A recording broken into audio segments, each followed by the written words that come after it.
Hello, can you hear me?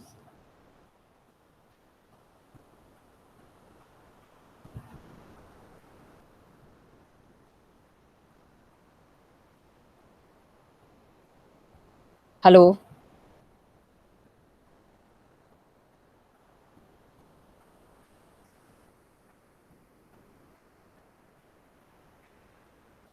hello, can you hear me?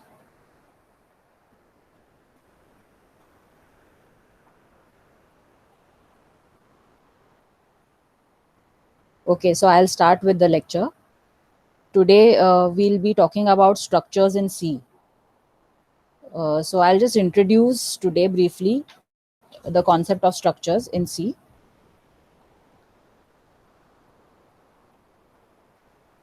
So basically, can you see my screen?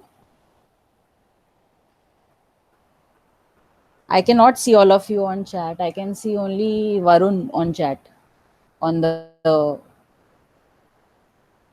link. Okay, anyways, I'll continue. Um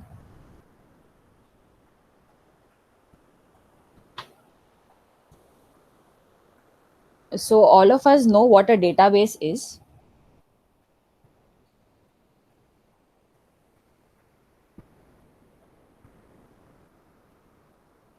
All of us know what a database is. Basically, whenever there is some application, say, for example, Facebook or Google or Gmail, uh, whatever data is pertaining to that application is always stored at the back end on a database in their server. So whenever you are writing any programs, you always have want your programs to work with some data. So whatever application programs that you have, always there will be some data which you will access. So whenever that data is stored on the server in some file in the computer's memory, so that is nothing but a database. Okay, so in the database the data is stored in the form of records. So whatever data is there, so there'll be some fields for pertaining to that data. It will be organized in some manner. So for example, if you're considering users of Gmail, then in that case you will have maybe username and password and the email id which is stored as database, as a record in the database, or you will have some mobile number, and you will have some mobile number, other details of the user which will be stored as fields of that record. So basically, a record is nothing but a collection of information about one data object in the database. So if there are multiple such users pertaining to some application, you will have to maintain a set of records in the database for pertaining to each user. So basically, this structure that we have in C, which we'll see, is it's a data type. It's a user defined data type which will allow you to combine multiple primitive data types that are available in C. So in C you have data types like int, char, float, double.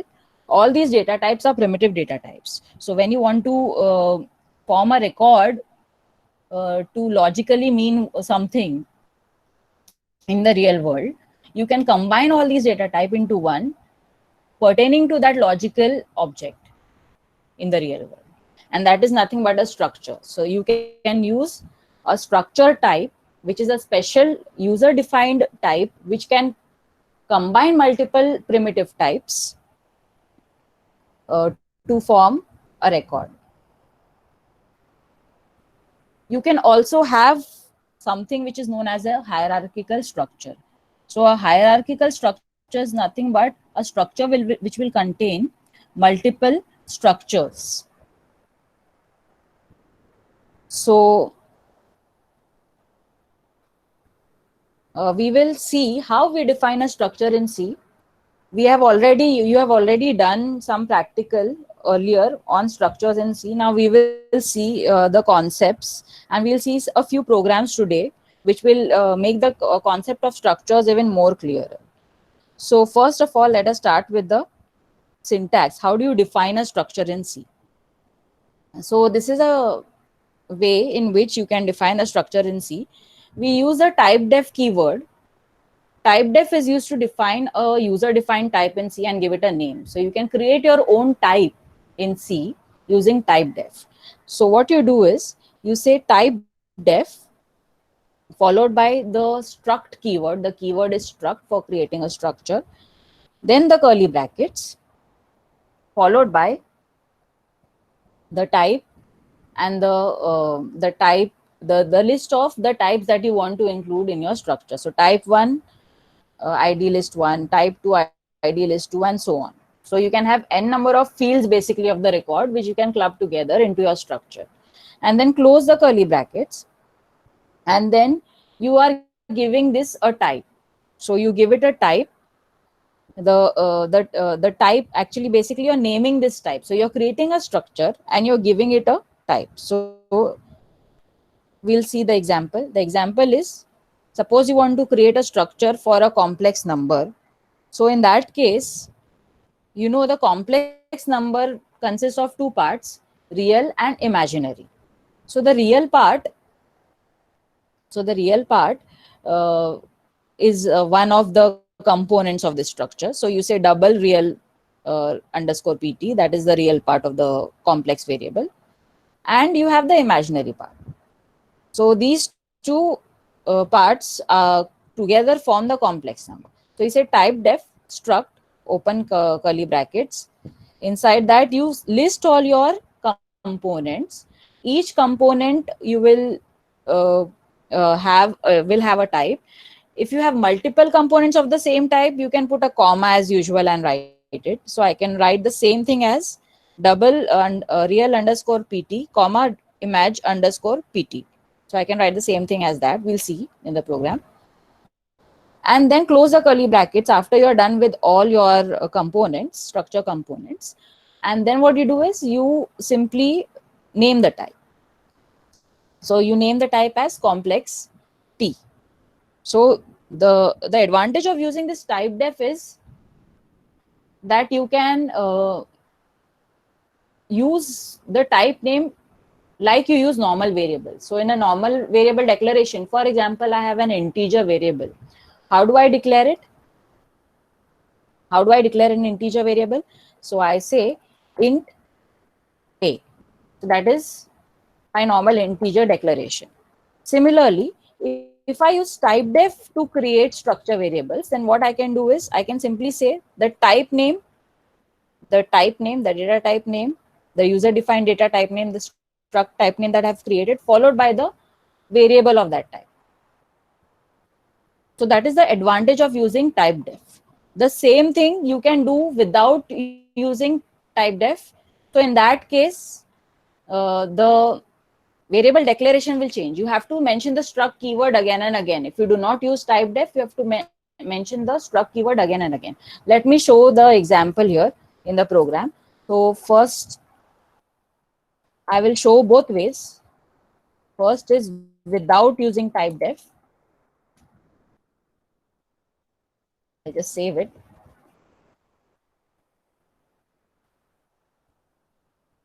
Okay. So I'll just create my main here. And what I'll do is I'll create a structure without using typedef. So maybe complex only. So I'll call it complex. I'll give it a name now. When I don't use a typedef, I give it a name, struct complex. And then I say double real imaginary. Fine. These are my variables. So comma I have used here. I've used a comma here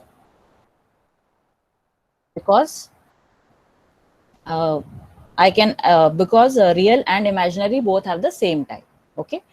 So what I do, struct complex. Now what do I do? For creating a variable of this type, for creating a variable of struct complex type, I write struct complex followed by variable name. Suppose I call it C1. So this is my structure variable creation using struct complex. Now, every time that I have to, the problem with this is, every time that I have to create a variable of type complex, I have to use the word struct again and again. So it makes my code a bit lengthy. So I have to type this word struct again and again. That is why, just to make it more elegant, what we do is we do away with this struct and we use type def. So instead of this, what I will do now, I will write type def struct.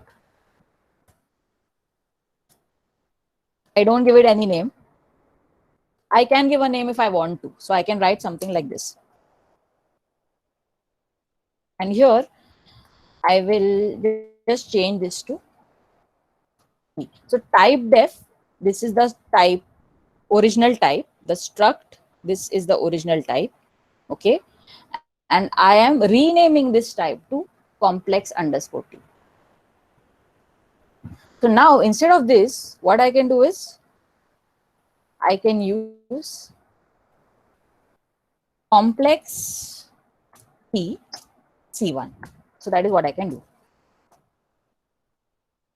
This is about creating a structure variable. So first you define your type, whatever fields you want to have in the record, whatever your record structure looks like, that you define in your structure definition, and then you create a variable. So once you create a variable, you can assign values to the components. So basically, this structure definition is simply a creation of type. You are not allocating any memory as such, but memory will be allocated once you create this. So memory will be allocated once you create this complex type here. So let us see now how to actually assign values to these components. So to assign values to the components, what we do is we use the direct component selection operator or the dot operator. The period or the dot operator is used to access the components. So for example, if we are talking about the username, password, login structure, record structure. So suppose there are only two fields, username and password. So if I want to access the username and password, I will say u dot operator, u dot username followed by u dot password. So I can access these components using the dot, the direct component selection operator, or the period or the dot operator. So now let us see how we will do it for the complex type here.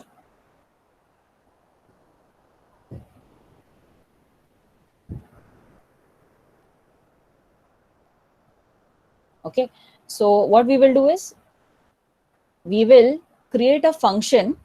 We'll create a function which will be able to read a complex number, and we will create one more function which will be able to print the complex number. So all of us are aware what is a complex number. It is real plus I imaginary, right? Real plus I imaginary. So we are going to take one by one the real part from the user, the imaginary part of the user from the user for the complex number, and we will save it in the program. I mean, we'll read it into a variable, and then what we will do is we will print that out. So let us see that simple code for writing these functions. First is void. You want to print, you want to read. So I'll say void read complex. So now I want to actually return this complex number, because what happens is in this function, if I read, this function's job is to read the complex number. So it should be able to give me back the complex number. Reading will be done via the keyboard. So user will enter the real part, the imaginary part. You might prompt the user to enter here in this function. But this complex number which is created inside this function should be returned back to the calling function. If you don't do that, the problem will be that you will not have it with you inside main, because in main you're going to call this function. So in main, you should get back the value, the complex value. So what you will do is you will change this return type to complex type. So I'll say complex underscore t read complex. Now this function need not take any parameter, because whatever this function has to do, that is the complex number that this function has to create, has to be done inside this function and returned back to the calling function. So what we will do here is we will create a complex type variable here. So I'll say complex underscore t variable some c1. Fine. So I create first variable here. Now I want to read the real and imaginary part into c1. So for doing that, what do I need to do? I will write a printf. I'll just prompt the user. I will say complex, enter the real part.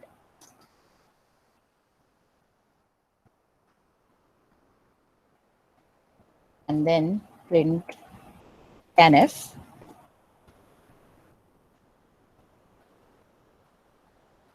%lf, it's a double, enter the image. Okay, so it will be, how will I write? Read the part now. I will say c1 dot real. So I'll say c1 dot real here. So address of, how do you usually read a variable? Using address of operands scanf, except for strings. Other types, double, int, float, char, you use address of operator. So since this is a double, real is a double, so I'll use address of operator. So now inside this, I will say c1 dot real. You have to read what? c1 dot real. I can write this as this. Fine. So I'm going to read c1 dot real. Now, next I will read the imaginary part. So I'll just copy paste this imaginary part. Okay. So here what I will do, instead of c1 dot real, I will write c1 dot imaginary.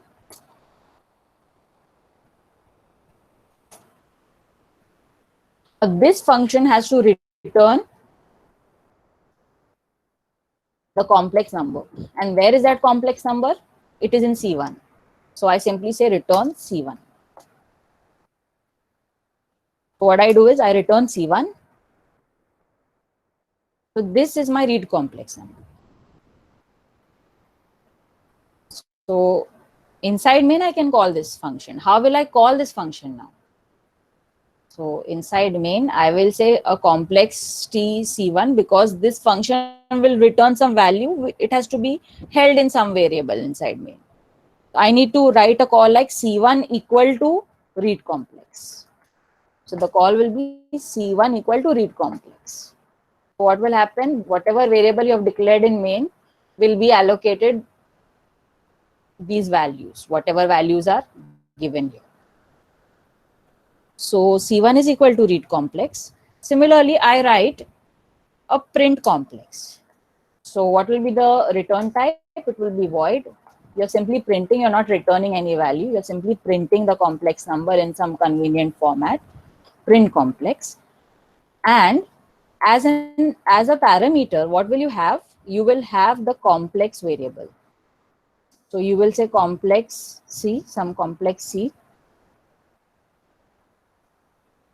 Inside this, you will say printf %lf plus %lf C. So I need to print in the form of a plus ib, right? A plus ib. So, or real plus I imaginary. So what I will do, %lf plus I %lf. Fine. So %lf plus I %lf. So I, instead of the first %lf, I will write c dot real.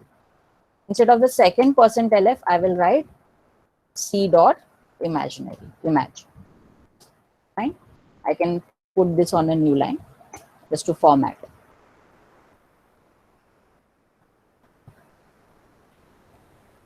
So once I do this, I can call, now my print complex function is ready. Now I can simply call the print complex function. So what will I do? I will say C1 dot, sorry, print complex C1. I will say print complex C1. So this will be my function call for print complex, because this function is not returning any value and you want to print which variable? You want to print C1 variable. Now let us save this and run this. Where have I saved this? Okay. So I'm in my correct directory. I save it. I have saved in my correct directory. Now I will struct 2. Let me compile it.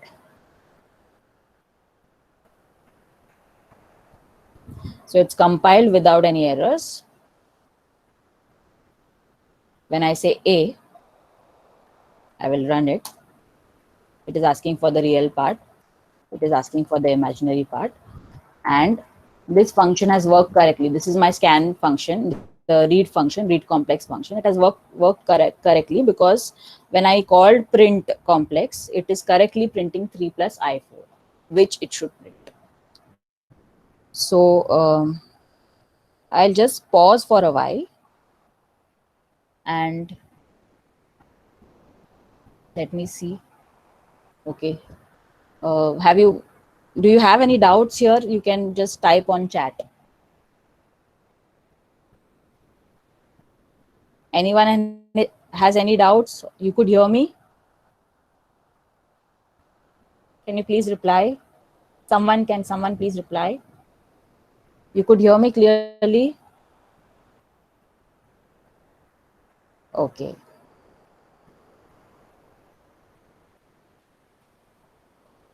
Okay. So, okay.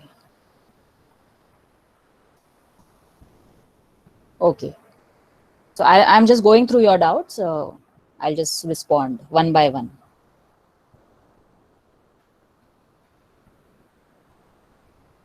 Is C a global variable? Yeah.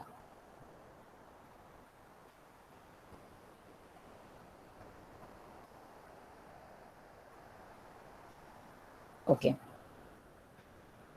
If you have any doubts, you can type here. I'm just going through them so that I can respond. Okay. Can you explain the dot function? Okay.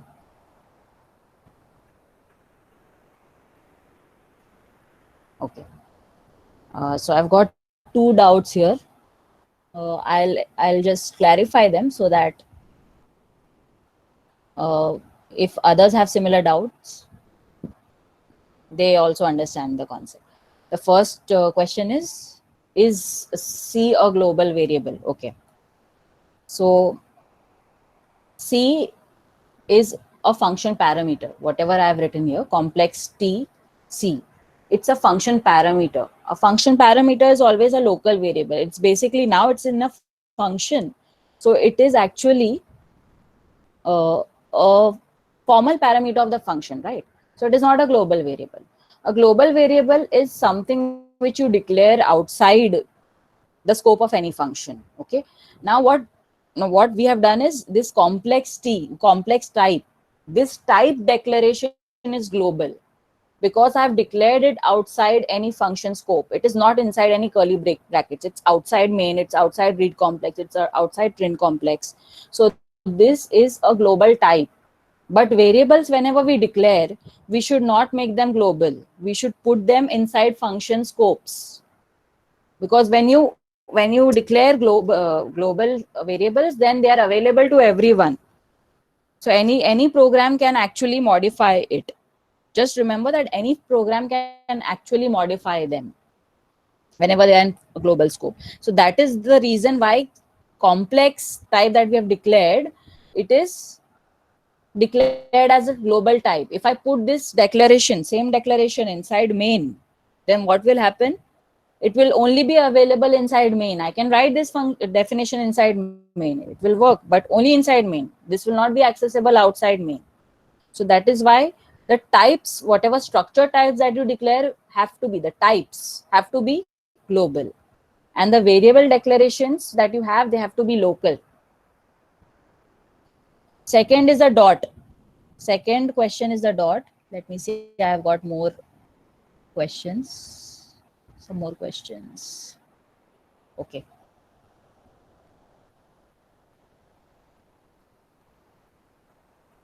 See, you cannot access outside the this.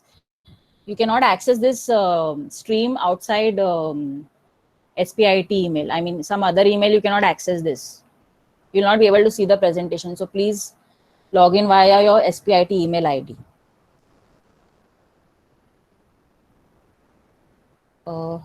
Any other doubts that we have? The dot, yeah. So the dot, basically, dot, I think people are marking the attendance here. Okay. So the dot variable, dot operator, basically, it's not a function, it's an operator. It's the component selection operator. It's a direct component selection operator.